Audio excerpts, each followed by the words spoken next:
नमस्कार। प्रादेशिक समाचार के साथ मैं पूनम करकेट्टा। पहले मुख्य समाचार। राज्य में कोरोना से अब तक हुई 11 मौतें। जामताड़ा में 11 लोगों के स्वस्थ होने के बाद एक्टिव मरीजों की संख्या 724 हुई। राज्यसभा की 2 सीटों के लिए कल सुबह 9 बजे से दोपहर बाद 4 बजे तक डाले जाएंगे वोट।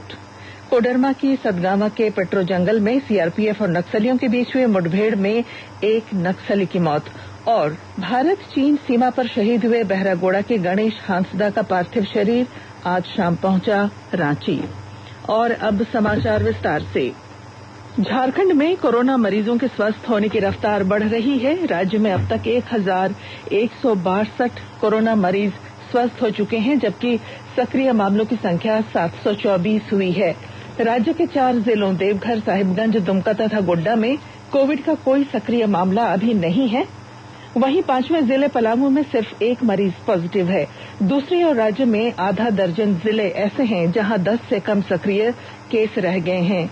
इनमें गिरिडीह, गढ़वा, लातेहार, पलामू, खूंटी तथा बोकारो शामिल हैं। आज लोहरदगा में 1 मरीज के पॉजिटिव पाए जाने की पुष्टि हुई है। इधर राजधानी रांची के रिम्स में भर्ती 1 महिला समेत 2 मरीजों की मौत हो गई। इनमें से रामगढ़ के रजरप्पा का रहने वाला 1 मरीज 2 दिन पहले ही कोरोना संक्रमण से मुक्त हुआ था, लेकिन अन्य बीमारियों की वजह से उसकी मौत हो गई। वहीं राज्य में अब तक 1897 मरीज मिले हैं, जिसमें 11 लोगों की अब तक मौत हो गई है। झारखंड में राज्यसभा की 2 सीटों के लिए कल होने वाले चुनाव को लेकर झारखंड मुक्ति मोर्चा प्रत्याशी शिबू सोरेन जहां पूरी तरह से निश्चिंत नजर आ रहे हैं, वहीं दूसरी सीट के लिए भारतीय जनता पार्टी प्रत्याशी सह प्रदेश अध्यक्ष दीपक प्रकाश और कांग्रेस के शहजादा अनवर के बीच मुकाबला है। भाजपा कांग्रेस के आला नेता पार्टी प्रत्याशियों की जीत सुनिश्चित करने के लिए रणनीति को अंतिम रूप देने में जुटे हैं। झामुमो ने 2 अतिरिक्त मतों को भी सहयोगी कांग्रेस प्रत्याशी देने की जगह शिबू सोरेन को ही वोट करने की रणनीति बनाई है, ताकि किसी भी तकनीकी कारण से 1-2 मत रद्द होने से भी शिबू सोरेन की जीत सुनिश्चित हो सके। हालांकि रणनीति के तहत झामुमो के कुछ सदस्य द्वितीय वरीयता का मत कांग्रेस प्रत्याशी को दे सकते हैं। वहीं विधानसभा में मौजूदा संख्या बल के आधार पर भाजपा प्रत्याशी दीपक प्रकाश की स्थिति मजबूत है। वर्ष 2019 के विधानसभा चुनाव में भाजपा के 25 विधायक चुनाव जीत कर आए थे। बाद में झारखंड विकास मोर्चा प्रमुख बाबूलाल मरांडी ने भी अपनी पार्टी का विलय भाजपा में कराकर पार्टी में पुनर्वापसी की। इससे भाजपा विधायकों की संख्या बढ़कर 26 हो गई। वहीं एनडीए में शामिल घटक दल आजसू पार्टी के 2 विधायकों ने भी भाजपा प्रत्याशी का समर्थन करने का ऐलान किया है। साथ ही 2 निर्दलीय विधायक सरयू राय और अमित यादव ने भी समर्थन देने की घोषणा की है। झारखंड में राज्यसभा चुनाव के निर्वाचन पदाधिकारी सह विधानसभा के सचिव महेंद्र प्रसाद ने गुरुवार को बताया कि कल 19 जून को सुबह 9 बजे से दोपहर बाद 4 बजे तक होने वाले मतदान की सारी तैयारियां पूरी कर ली गई हैं। उन्होंने बताया कि मतदान को लेकर बूथ बनाए गए हैं।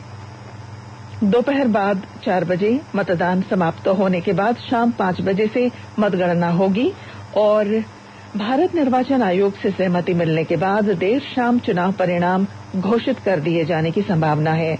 इधर रांची जिला प्रशासन की ओर से राज्यसभा चुनाव को लेकर विधानसभा परिसर के इर्द गिर्द निषेधाज्ञा लागू कर दी गई है। इस अवसर पर किसी भी प्रकार का जुलूस, रैली, प्रदर्शन, घेराव पर पूरी तरह से पाबंदी रहेगी। राज्यसभा चुनाव के लिए कल होने वाले मतदान की तैयारियां पूरी कर ली गई हैं। महागठबंधन के दोनों प्रत्याशियों को जीत दिलाने के लिए सांगठनिक और रणनीतिक तैयारियां पूरी हो चुकी हैं।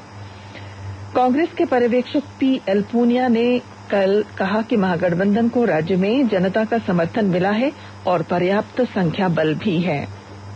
हजारीबाग जिले में कोरोना से पहली मौत हुई है। हालांकि मौत के बाद मरीज के कोरोना संक्रमित होने की पुष्टि हुई। गुरुवार को उपायुक्त डॉक्टर भुवनेश प्रताप सिंह ने मृतक के पॉजिटिव होने की जानकारी दी और आईसीएमआर के प्रावधान के तहत शव का अंतिम संस्कार करने का निर्देश दिया। कोडरमा जिले में कोरोना संक्रमण का आंकड़ा लगातार बढ़ता जा रहा है। कोडरमा में कल 24 नए मामलों की पुष्टि होने के बाद संक्रमित मरीजों की संख्या 151 हो गई। इनमें से 70 लोग स्वस्थ होकर घर जा चुके हैं। वहीं एक संक्रमित व्यक्ति की पूर्व में मौत हो चुकी है, जबकि 80 पॉजिटिव मरीजों का अभी भी कोविड-19 अस्पताल में इलाज चल रहा है। कोडरमा में अब संक्रमित मरीजों में माइल्ड और अल्ट्रा माइल्ड केसेस के साथ बिना लक्षणों वाले मरीजों का इलाज कोविड केयर सेंटर में किया जा सकेगा, जबकि गंभीर रूप से संक्रमित मरीज को होली फैमिली के डेडिकेटेड कोविड-19 अस्पताल में भर्ती किया जाएगा।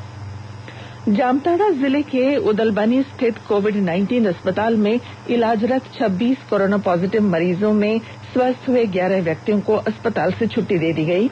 जामताड़ा के लिए यह राहत देने वाली खबर है। स्वस्थ हुए मरीजों को 7 दिनों तक होम क्वारंटीन में रहने की सलाह दी गई है। इलाज कर रहे चिकित्सक डॉक्टर दुर्गेश झा ने बताया कि यहाँ मरीजों को नियमित रूप से योग तथा मोटिवेशन कराया जा रहा है।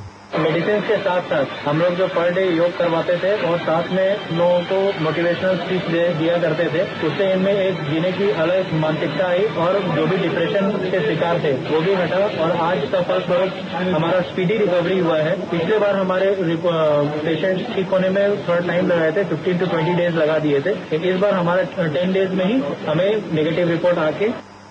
स्वास्थ्य और परिवार कल्याण मंत्रालय ने लोगों को सलाह दी है कि वे नोवेल कोरोना वायरस से अपने को सुरक्षित रखने के लिए सभी बुनियादी एहतियाती उपायों का पालन करें और सामाजिक दूरी बनाए रखें। एक रिपोर्ट।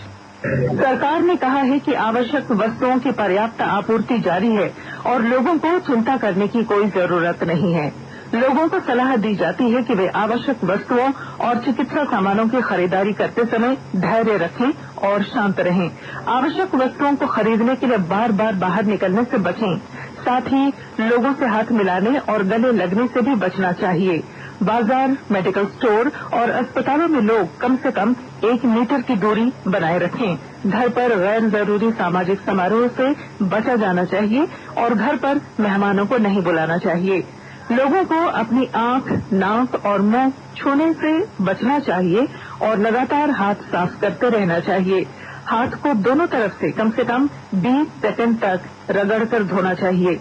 यदि कोई व्यक्ति खांसी या बुखार से पीड़ित है तो वह दूसरों के संपर्क में आने से बचे और डॉक्टर से तुरंत परामर्श ले। स्वास्थ्य मंत्रालय ने कोरोना वायरस के बारे में जानकारी के लिए एक टोल फ्री नंबर 1075 जारी किया है। इधर राज्य सरकार की ओर से भी कई दिशा निर्देश जारी किए गए हैं। इस सिलसिले में सरकार ने हेल्पलाइन नंबर 181 जारी किया है। सरकार ने कहा है कि कोरोना वायरस से संदिग्ध तौर पर संक्रमित कोई व्यक्ति पाया जाता है तो इसकी सूचना 0651 जो रांची का कोड है और टेलीफोन नंबर 2261-000 तथा 2261-002 के अलावा फैक्स नंबर 2261-856 और मोबाइल नंबर 9955837428 पर दी जा सकती है। आकाशवाणी रांची भी आपसे अपील करता है कि कोविड-19 के संक्रमण से बचने और अन्य लोगों को सुरक्षित रखने के लिए कृपया घर पर ही रहें और सरकारी दिशा निर्देशों का पालन करें। आकाशवाणी का समाचार सेवा प्रभाग आज फोन इन कार्यक्रम में कोविड-19 पर विशेष परिचर्चा प्रसारित करेगा। श्रोता स्टूडियो में सीधे फोन कर विशेषज्ञों से सवाल पूछ सकते हैं।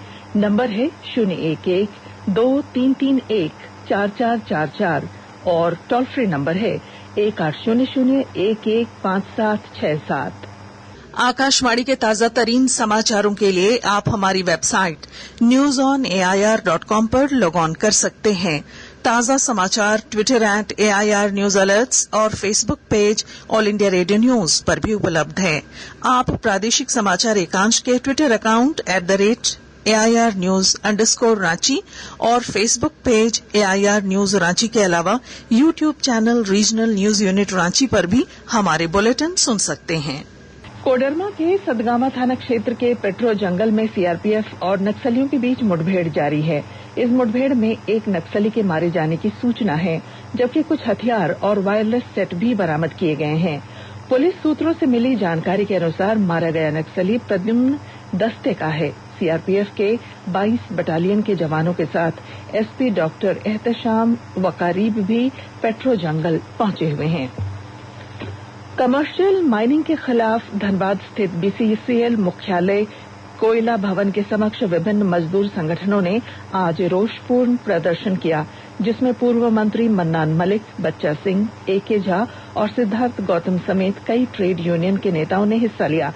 संवाददाताओं से बातचीत में ट्रेड यूनियन के नेताओं ने कमर्शियल माइनिंग को मजदूर हित के खिलाफ बताया। चीनी सैनिकों के हमले में लद्दाख की गलवान घाटी में शहीद हुए झारखंड के बहरागोड़ा निवासी शहीद गणेश हांसदा का पार्थिव शरीर रांची एयरपोर्ट पहुंचा। रांची एयरपोर्ट पर राज्यपाल द्रौपदी मुर्मू और मुख्यमंत्री हेमंत सोरेन ने शहीद हांसदा को श्रद्धांजलि दी। इस मौके पर मुख्यमंत्री ने कहा कि शहीद हांसदा ने झारखंड का मान बढ़ाया है। आज शहीद का पार्थिव शरीर उनके पैतृक गांव कल सुबह सड़क मार्ग से भेजा जाएगा। इस मौके पर केंद्रीय मंत्री अर्जुन मुंडा सहित कई मंत्री, नेता और अधिकारी मौजूद थे। इधर साहिबगंज के सदर प्रखंड के डिहारी गांव के शहीद कुंदन कुमार ओझा का पार्थिव शरीर देर रात तक साहिबगंज पहुंचने की संभावना है। उनका पार्थिव शरीर दानापुर रेजिमेंटल सेंटर से पटना से सड़क मार्ग से साहिबगंज पहुंचेगा। शहीद के परिजन ने केंद्र और राज्य सरकार से उनके गांव को शहीद के गांव का दर्जा देने की मांग की है। झारखंड सरकार के मुख्यमंत्री जी से मेरा यही आग्रह रहेगा कि जो शहादत हुई है, जो बलिदान हुई है, वो व्यर्थ नहीं जाए। माननीय प्रधानमंत्री जी हम लोगों के बहुत ही जुझारू और कर्मठ प्रधानमंत्री हैं, जिसे मैं आशा करूंगा और रक्षा मंत्री जी से ये शहादत बेकार नहीं जाए, इसका बदला अवश्य लिया जाए। और मुझे गर्व है कि मेरा छोटा भाई देश के लिए शहीद हुआ है। दुख तो है लेकिन गर्व भी है। और ये गांव जो है हमारा शहीद का दर्जा मिले, इस सरकार से मांग है, केंद्र सरकार और राज्य सरकार से।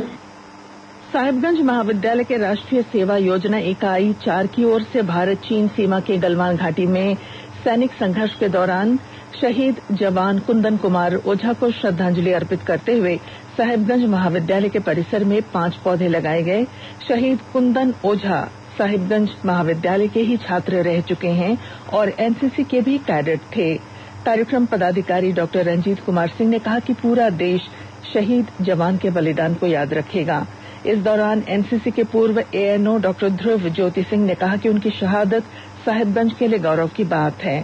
जिला परिषद के सिटी मैनेजर पुरुषोत्तम देव ने भी कॉलेज परिसर में पौधारोपण किया।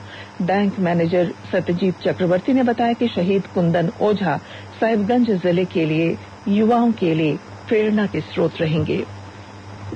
पश्चिमी सिंहभूम जिले में गहन स्वास्थ्य जांच सप्ताह की शुरुआत आज से की गई है। जिले के उपायुक्त ने बताया कि इससे पिछले 3 महीने से बंद पड़ी OPD सेवाओं के कारण लोगों को हो रही परेशानी से राहत मिल पाएगी। हमारे CHO आपको जांच करेंगे, आवश्यकता पड़ने पर जिला हॉस्पिटल पर रेफर किया जाएगा। यहाँ से आपको मुफ्त रूप में इलाज करने के लिए जिला प्रशासन जो भी सरकार और केंद्र सरकार का योजना अवेलेबल है उसके माध्यम से आपको इलाज कराने के लिए तत्पर रहेगी। मैं मानता हूँ कि ये सर्वे सामूहिक प्रयास से यानी जनप्रतिनिधि क्षेत्र के हमारे मानसी मुंडा भाई और हमारे जितने भी ग्रामीण सभी नागरिक की मदद करेंगे तो सहिया और सेविका जो भी इसका जांच कर रहे हैं उनको आवश्यक सहयोग देंगे तो मैं मानता हूँ सर्वे से एक अच्छा आउटकम। सरकार ने अनुसूचित जाति, जनजाति एवं पिछड़ा वर्ग के चिकित्सा अनुदान के लिए चालू वित्त वर्ष के लिए गिरिडीह को 76 लाख रुपए उपलब्ध कराए हैं। उपायुक्त ने इस योजना का व्यापक स्तर पर प्रचार करने का निर्देश सभी BDO को दिया है। एक रिपोर्ट।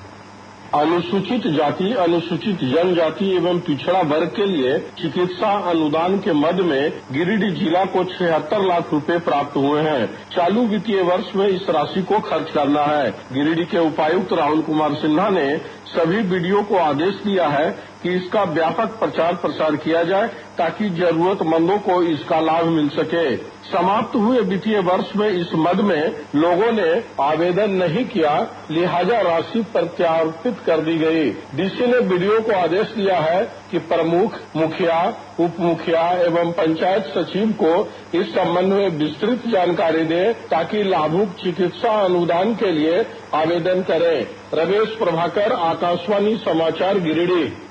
मोदी सरकार के दूसरे कार्यकाल के 1 वर्ष पूरे होने के उपलक्ष्य में खूंटी के वार्ड नंबर 7 में बड़ी संख्या में उपस्थित महिलाओं के बीच प्रधानमंत्री नरेंद्र मोदी का पत्र सौंपा गया और सरकार की उपलब्धियां बताई गईं। और अब संक्षिप्त खबरें। अंजुमन इस्लामिया ने लद्दाख में चीनी सैनिकों के साथ झड़प में 20 भारतीय सैनिकों की शहादत पर रोष व्यक्त किया है। झारखंड NSUI प्रदेश उपाध्यक्ष अनिकेत तथा प्रदेश सचिव अभिजीत सिंह के नेतृत्व में रांची के अरगोड़ा चौक पर चीन के राष्ट्रपति शी जिनपिंग का पुतला दहन किया गया और चीनी सैनिकों के विरोध में नारे लगाए गए। रामगढ़ के उपायुक्त संदीप सिंह की अध्यक्षता में रामगढ़ जिला के चैंबर ऑफ कॉमर्स के प्रतिनिधियों को inter district migrant labour act का अनुपालन करते हुए ही कार्य करने का निर्देश दिया गया और कोडरमा के सतगामा प्रखंड के नासरगंज में स्वास्थ्य व्यवस्था को दुरुस्त करने की मांग को लेकर धरने पर बैठे लोग और पुलिस के बीच आज हंगामा हुआ। और बुलेटिन के आखिर में मुख्य समाचार। राज्य में कोरोना से अब तक हुई 11 मौतें। जामताड़ा में 11 लोगों के स्वस्थ होने के बाद एक्टिव मरीजों की संख्या 724 हुई। राज्यसभा की 2 सीटों के लिए कल सुबह 9 बजे से दोपहर बाद 4 बजे तक डाले जाएंगे वोट। कोडरमा के सतगामा के पेट्रो जंगल में सीआरपीएफ और नक्सलियों के बीच हुई मुठभेड़ में एक नक्सली की मौत। और भारत चीन सीमा पर शहीद हुए बहरागोड़ा के गणेश हांसदा का पार्थिव शरीर आज शाम पहुंचा रांची। और इसके साथ ही आकाशवाणी रांची से प्रादेशिक समाचार का ये बुलेटिन समाप्त हुआ। नमस्कार। घर में रहिए, सुरक्षित रहिए और सुनते रहिए आकाशवाणी।